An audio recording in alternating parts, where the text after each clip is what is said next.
All right. So, as we said a minute ago in the last one here, we'll go back to it. There is a two-term tradition. Only one president prior to this had actually tried for a third, and that would be Ulysses S. Grant, and he lost because he was kind of horrible. And so Teddy Roosevelt, not wanting to do this, will kind of pass off the baby. Now, who does he pass it off to? He passes it off to his vice president. He's right here. His name is William Howard Taft. Now, Taft, just something fun about him, is the only man to ever serve in all three branches of the government. Now, at the same time, he was a congressman, a president, and later in life, a Supreme Court justice. And so that's kind of unusual. It doesn't happen much like that. And so we're going to talk about how things are going here. And the idea is that Taft will be a progressivist. He'll carry on the square deal. But in fact, Taft was not Teddy Roosevelt. He wasn't outgoing. He did things his own way. And so that actually forces Teddy Roosevelt into an interesting position. Now, first off, we're just going to get these very quickly because we're going to get them a lot more when we go into this.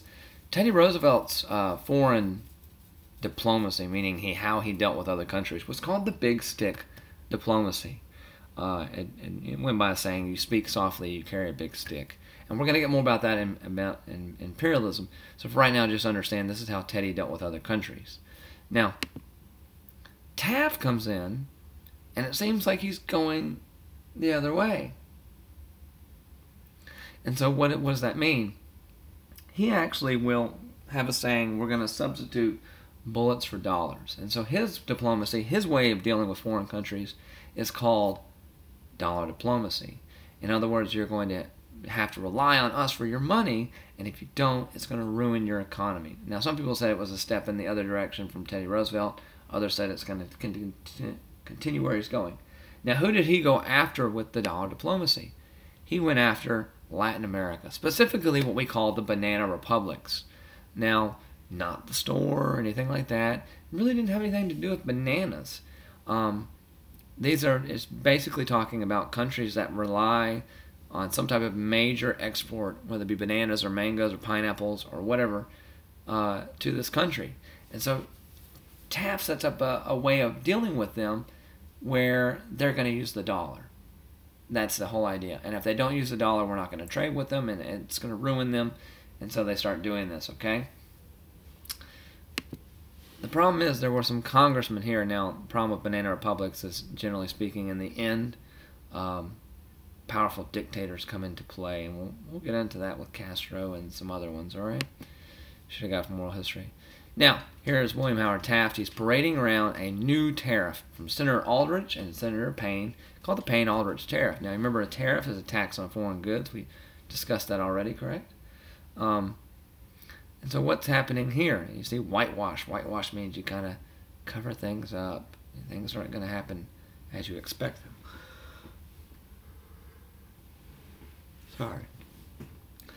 So this is another high tariff. If it's a high tariff, it means it's protective against U.S. things. And so what happened is Taft is going to go get other countries to want to trade with us based on the dollar, and then Congress raises the prices on their stuff so people don't want to buy it. And so this makes him look ineffective, and it makes him look bad. And so Teddy Roosevelt is actually so horrified by this that he's going to do something that only one other president had done, and that's run for a third term. So there you have the tariff bill, right? You have Taft. Now, Teddy Roosevelt, 1912, he comes out. So 1908 it was Taft. In 1912, he comes out. Now, the Republicans, they're going to nominate Taft. The Democrats will nominate Woodrow Wilson. And so the Republican Party splits, and Teddy Roosevelt forms the Progressive, or what is called the Bull Moose Party. Now, why bull moose? Teddy Roosevelt was hunting one day, as the story goes, and he said, "I feel as strong as a bull moose." It means a male moose, and so they liked that term. They put it with it. Now, he doesn't win, but something happens here. When you have a party divided, generally speaking, the other one wins, and so we get a different type of president. We get a different type of leader at this point. And so there you go.